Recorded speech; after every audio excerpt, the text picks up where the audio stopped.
So this is Baruch here at the Tikkun Elevator Kollel, and what we're going to look at today is a more careful look at this famous place called Khazaria, where it became originally an Oriental people, as I'm told, around the Black Sea, which is right here, the Black Sea. Up in the northern part of the Black Sea is where Khazaria is. And this became a Jewish refuge, as we're going to see in the notes as we start over here. Let me see how close I can get it so that we can see the notes as best possible. Okay, he writes, first it goes in a number found in a number pattern, and the numbers don't necessarily work out easily, so we'll try to look at them and see where they're going. Here's number one. In the mid-8th century, which is more or less, let's say, so the year 750, the Khazars convert to Judaism. That's an amazing thing. So you could see that this is a whole big, very large area. This is all Khazaria here. This is the Black Sea. So here you have, where Russia more or less is, in Poland. So let's go on. So he says, let's find number two. Where's number two? Here it is. He says, the beginning of the 8th century, many Jews flee because of persecutions by Byzantine Emperor Leo III. That's a very important thing, is that the Byzantines were a very big group of persecutors of Jews. It was really important for them because they controlled the area of the Holy Land. And one of the things they wanted to do was stamp out any existence of Jews that were still remaining there, or make it as hard as possible for them to live, and hopefully force them or put them in a position they need to convert, or that would convert, or be forced to convert. So this is always going on with Byzantium. Number three, he says, now he's pointing over to this area. This area is, in other words, the Jews are leaving and they're going this way. They're going out of Constantinople, which is the head of Byzantium, and going back up over here across the Black Sea to Khazaria. So he said at the end of the 9th century, mass exodus of Jews because of persecution by Basil the Macedonian. So there they're going. Same place. So this is how it built up with Jewish people, because it had a Jewish flavor to it, a Jewish king. I don't know. It says the first one says that the Khazars in the year in the year 850 became Jewish, but apparently they accepted a lot of Jews into their country. Number four, important source of income from tax on goods passing through Khazaria from Russia and West. So this is number four. Let's see, four goes down here. And so this apparently a path that has to go through this flat land, because if you go other ways, you're going to go through mountains. So this is the way that it has to go. It's the easiest way across the plain of Northern Europe. So he says, so that was those caravans and those trade routes, they charge taxes to that. So where's number five? Number five is down here. At the beginning of the 10th century, which is the year 900, Byzantium incites Alans. Apparently, he's pointing to it, so the Alans were a people, to attack Khazaria. So the Byzantium got them to attack Khazaria. King Aaron defeats Alans, so the Alans lose that battle. But it's a continuous battle. I guess this was the idea here, is that they're pushing against this country. Number six, Byzantine Emperor Romanus I, this is the same man, the Capitas, incites Russians to attack Khazaria. So here's the Russians are over there now, which is really the breadbasket of that plain area. He says Russians to attack Khazaria, so here they are. They're trying to attack Khazaria, so they're under attack. Number seven, Khazar General Pesach repels the Russians, so the Khazars won that battle. So he said, where is that point? That's point like this. So he says, captures Byzantine Taurida. So it's a place called Taurida along here. I don't know where it is right now, but he captures that place. Subdues Russians in their territory, so he pushes them back to their territory.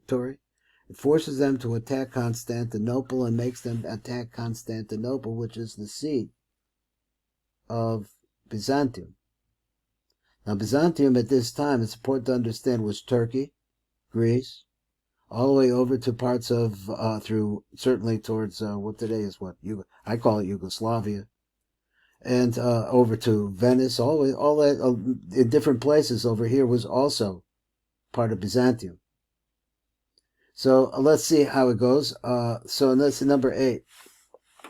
It says the Byzantine emperor prevents Isaac Barnatan, we'll call him Isaac Barnatan, emissary of Hisda ibn Sharut. He was an emissary of this famous man, Hisda ibn Sharut, from reaching Khazaria, so that he's held back.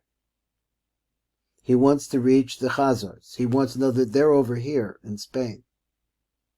So here he writes the last part in Spain. This wants to go all the way around to over here, which you could do.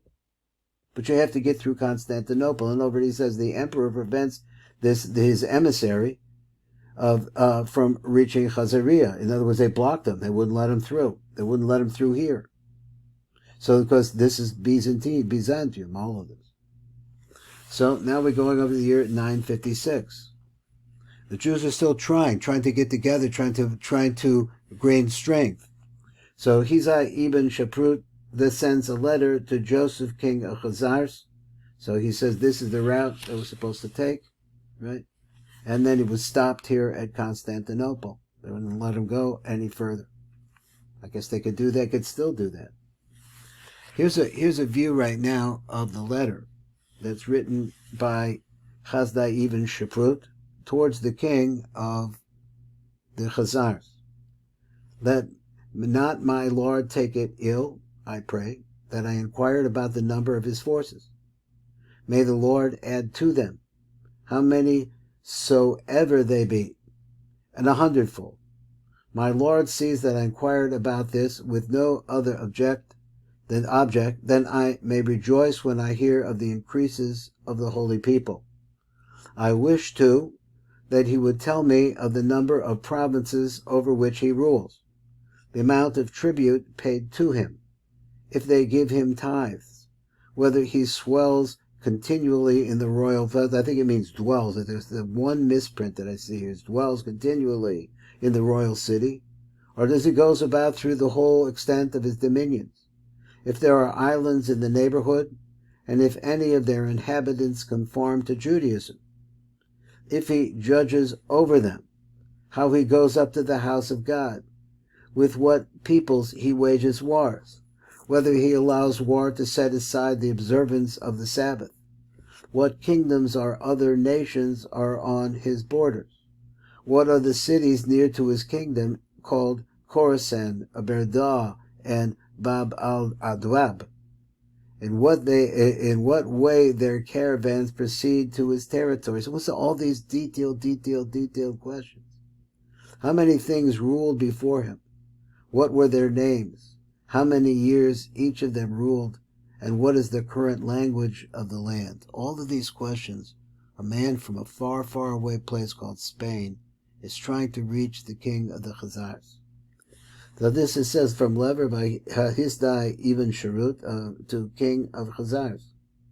And this is contained in letters of Jews through the ages. So apparently this is in print, or it was at one time. 1952 is a while back. So here's another drawing. Let me see if we can see this again. It shows you more intimately some of the area that we're talking about. These are the names of different places. The Alans, apparently there was a people, the Black Bulgars.